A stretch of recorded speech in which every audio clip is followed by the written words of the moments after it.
They called it the House of Felicity, but behind its golden doors, felicity was the last thing to be found. In the heart of the Ottoman Empire, that vast and glittering dominion stretching from the deserts of Arabia to the frozen edges of the Balkans, there existed a world so hidden that even the whispers of it could cost a man his life. This was the inner palace, the Topkapi's secret garden, where beauty, obedience, and silence were the currencies of survival. Every stone of those marble corridors carried echoes of footsteps that had long vanished, yet the scent of incense, the hush of silk, and the faint metallic tang of fear lingered still. To outsiders, the harem was a place of luxury. Women adorned with jewels, perfumed baths, and laughter echoing through courtyards. But what few ever knew, or dared to imagine, was that it wasn't only women who lived behind those walls. There were others, men who were not truly men anymore. They were called the white eunuchs, or the black eunuchs, servants of pleasure, guardians of purity, victims of a system that erased their bodies so that they might serve the empire's desire for control. These were the Ottoman male concubines, men turned into living ghosts, forbidden to love, to father, or to even remember what it meant to be whole. Their existence was both pitied and envied, pitied by those who understood their suffering, envied by those who mistook their proximity to power for privilege. But power in the Ottoman court always came with a price, and for them, the price was everything. The making of a male concubine began not in the palace, but far beyond the empire's heart, in the marketplaces of Cairo, the slave pens of Sudan, or the border villages of the Caucasus. Boys were taken, sometimes sold by desperate parents, sometimes captured by raiders who saw in their youth a profitable fate. They were transported in chains, marched through deserts, or crammed into ships bound for Istanbul. Many never survived the journey. Those who did were brought to a place that reeked of musk and medicine, the house of the surgeon. Here, in candlelight and shadow, the transformation began. With crude blades, herbs to dull the pain, and whispered prayers for mercy, boys were cut from boyhood forever. Some bled to death within hours, others lived, if that word could still be used. Their voices changed, their bodies froze in time, and from that day forward, their identity was rewritten. In the empire's records, they ceased to exist as individuals and became property, the hadim, the cut ones. It was said that no scream ever truly left that room. The walls absorbed them all, one after another, until the building itself seemed to moan when the wind passed. Yet those who survived were considered reborn, new instruments for the Sultan's will. Once inside the palace, they were trained not as slaves, but as vessels of service. Every gesture, every word, every breath was controlled. They learned languages, manners, the arts of silence, and the science of loyalty. The most trusted among them guarded the Sultan's harem, that gilded labyrinth where hundreds of women lived in isolation, each hoping for a glance, a word, a moment with the ruler. Only the eunuchs could move freely among them, for they were seen as harmless, incapable of temptation, or so the empire wanted to believe. In truth, the harem was a battlefield disguised in velvet. Alliances, betrayals, secret births, and silent assassinations unfolded daily behind those walls. The eunuchs became spies, messengers, and manipulators, balancing the desires of concubines and the paranoia of queens. Some rose to unimaginable power, chief among them the Kislar Aga, the black eunuch of Abyssinian origin who held keys to both the Sultan's chambers and the empire's secrets. It was he who could make or unmake the fate of princes, who decided which concubine might bear the next heir, and who whispered counsel into the Sultan's ear as empires trembled outside. Yet beneath that power lay a sorrow so deep that even history refused to speak of it. At night, when the lamps were extinguished and the palace fell silent, the eunuchs would gather in hidden corners. Some sang softly in forgotten tongues. Others stared at the moon through latticed windows as if trying to remember what freedom felt like. They were men who had been sculpted into tools, carved by cruelty, polished by discipline, and displayed as symbols of loyalty. And yet, in their silence, they remained human. They grieved, they dreamed, and sometimes they loved. But love in that world was forbidden, for if discovered, it was punished by death, not just of the guilty, but of anyone who dared to feel sympathy. There are stories, half legend, half memory, of a eunuch who fell in love with a concubine he was sworn to guard. He was found kneeling beside her, both of them lifeless, their hands clasped as if refusing to be separated even in death. The official record called it treason. The palace called it a mercy. The rest of the eunuchs called it the price of being human. Over the centuries, the system perfected its cruelty. Boys were brought younger, operated on quicker, trained harder. Some were given opium to numb their emotions, others indoctrinated to believe their mutilation was divine destiny, a sacrifice to serve God's empire. But no amount of faith could erase the truth that they were prisoners in paradise.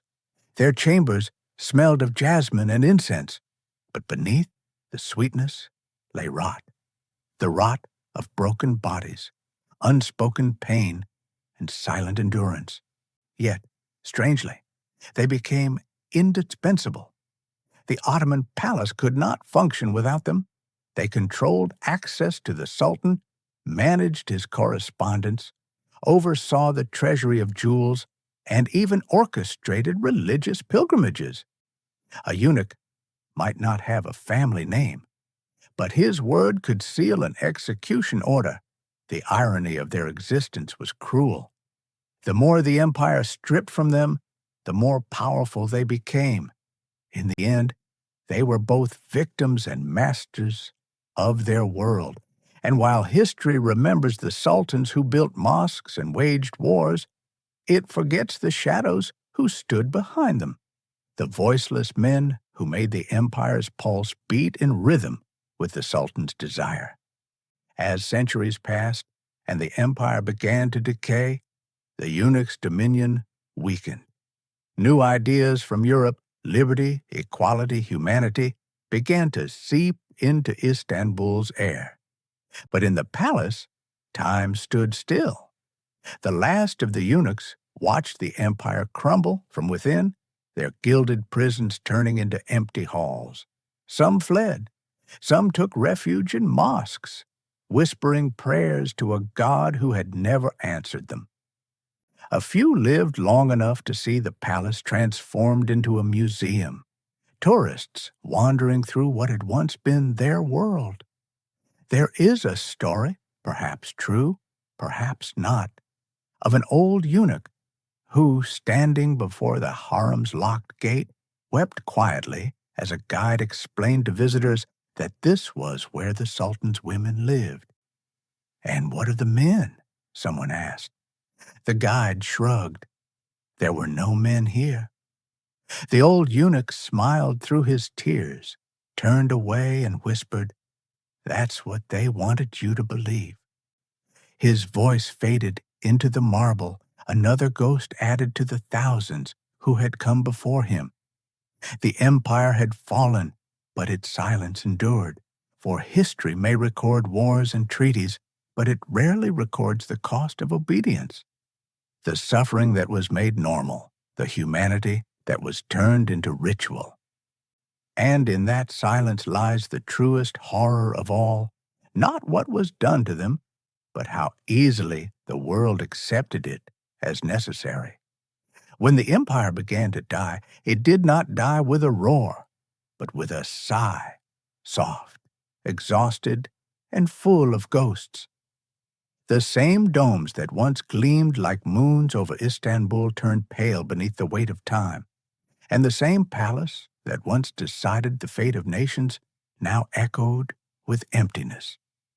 The eunuchs, those silent architects of secrecy, found themselves wandering corridors that no longer recognized them. Their duties had ended, their masters buried, their titles erased by the republic that replaced the sultans. For centuries, they had been told they were part of something eternal, the living veins of a divine empire. Yet now they watched that eternity crumble into dust. Those who survived lived quietly in the city's forgotten quarters.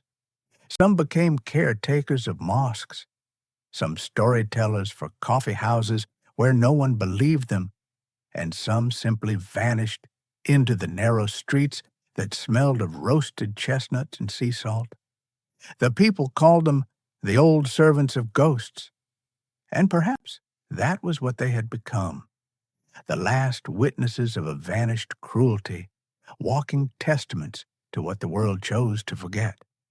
One of them, an aged eunuch named Ismail, was said to have kept a journal written in coded Arabic. In it, he described not the politics or wars of the empire, but its silences, the pauses between commands, the looks between concubines, the unspoken prayers whispered into cold marble at midnight. He wrote that the palace was never evil by intention, but by habit. That horror became invisible when repeated long enough. He told of boys who believed that mutilation was a badge of honor, of women who envied their captors, of sultans who confused obedience with love. He wrote that the empire's greatest sin was not cruelty, but the way it taught everyone to accept cruelty as divine order. When his journal was found after his death, it was so carefully written that many scholars mistook it for fiction. They could not believe such intimacy could exist within the machinery of empire. But one passage stood out. I was made to guard beauty, yet forbidden to feel it. I lived among queens, yet died unknown. But perhaps God placed me there to remember what others wished to forget. That line, smudged with age, became his epitaph, and in that epitaph lies the truth of thousands. The eunuchs were not only prisoners of flesh, but of history itself. No one mourned them when they died. Their graves were unmarked, their stories unwritten. Yet in a cruel twist of irony, the empire they helped sustain began to mirror their own fate. It too was castrated, its power removed, its pride humiliated, its territories cut away piece by piece. Like the eunuchs, it became a shadow of what it once was, remembered for its beauty, but haunted by its silence. The eunuch's disappearance was not sudden. It was slow, deliberate, bureaucratic. One by one, their ranks thinned. When the last harem was closed in the early 20th century, the surviving eunuchs were given small pensions and told to find peace in the outside world, a world that had no place for them. They had lived so long inside walls that the open air felt violent. Some could not sleep without the sound of the palace fountains. Others wandered to the Bosphorus, staring at the horizon as if waiting for a ship that would never come. One by one, they faded into memory.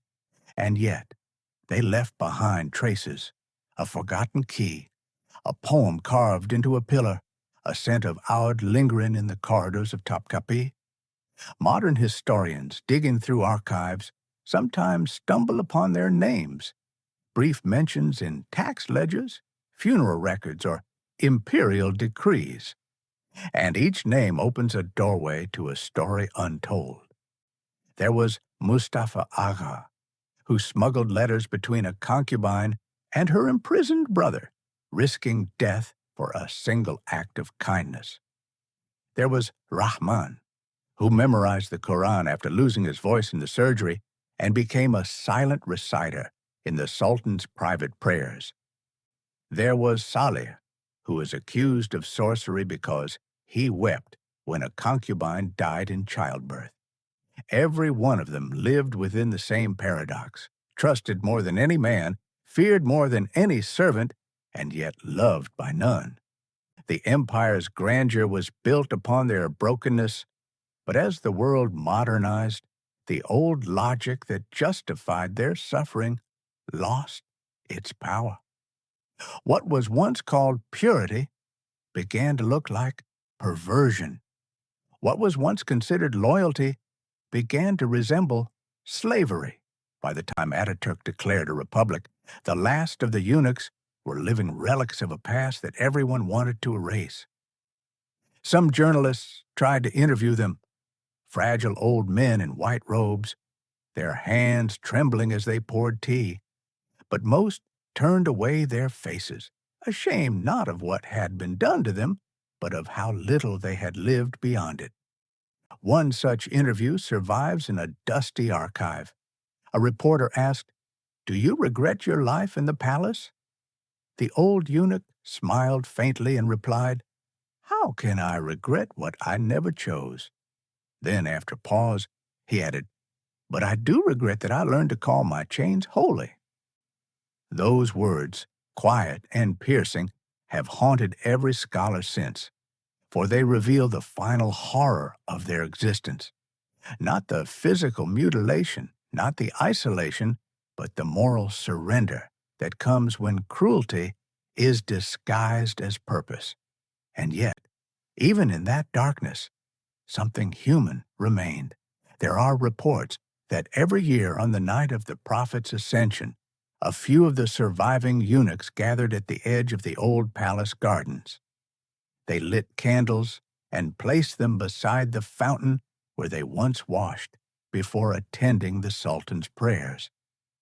They would sit in silence until dawn, their faces glowing with the reflection of flame, their eyes turned toward the sleeping city. No one knew what they prayed for. Forgiveness, perhaps, or remembrance. Or maybe they prayed simply to exist again, if not as men, then as souls unbroken. When the last of them died, no ceremony was held. The newspapers did not print obituaries.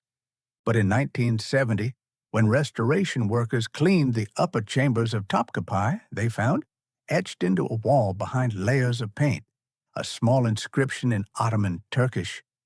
"We were the eyes of the empire, and now no one sees." That line, anonymous and haunting, became the final testimony of a brotherhood that never truly belonged to itself. And today, when visitors wander through the harem's rooms, marveling at tiled walls, golden ceilings, and delicate screens, they rarely notice the narrow staircases, the windowless halls, the places designed for those who watched but were never seen. Sometimes a guide lowers their voice and says, "This is where the black eunuchs stood guard." Tourists nod, take photographs, and move on. But if one lingers, really lingers, in that silence, one might hear it. A breath, a whisper, the faint rhythm of sandals on marble, as if time itself refuses to let them go.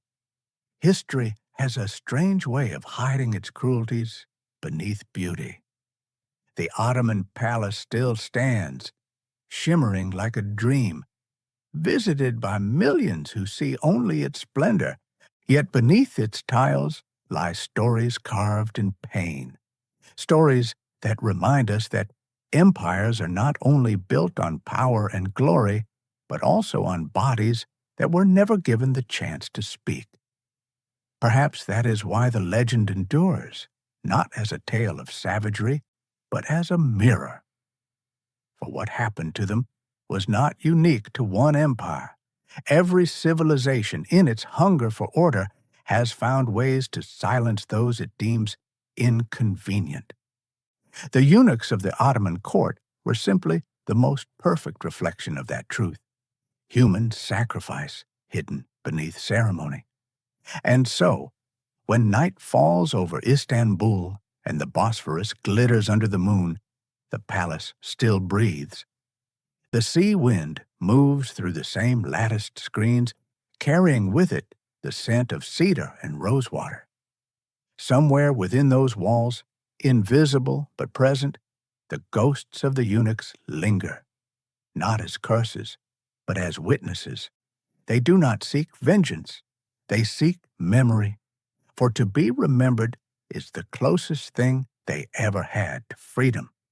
And maybe that is why their story still matters, because behind every empire's glory, there are people whose suffering became invisible, whose humanity was traded for discipline, whose names were erased so that others could be immortal.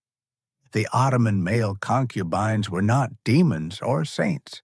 They were fragments of a civilization's conscience, carved into silence, and in their silence lies a question that every age must answer for itself. How much cruelty can a society disguise as devotion before it forgets the difference? The empire may have fallen, its palaces turned to museums, its rulers reduced to portraits and footnotes, but the shadows remain. They wait, quietly, in the corners of memory, reminding us that even in the most beautiful cages, there is always someone who remembers the sound of the door locking. And in that remembrance lies the only freedom they ever knew.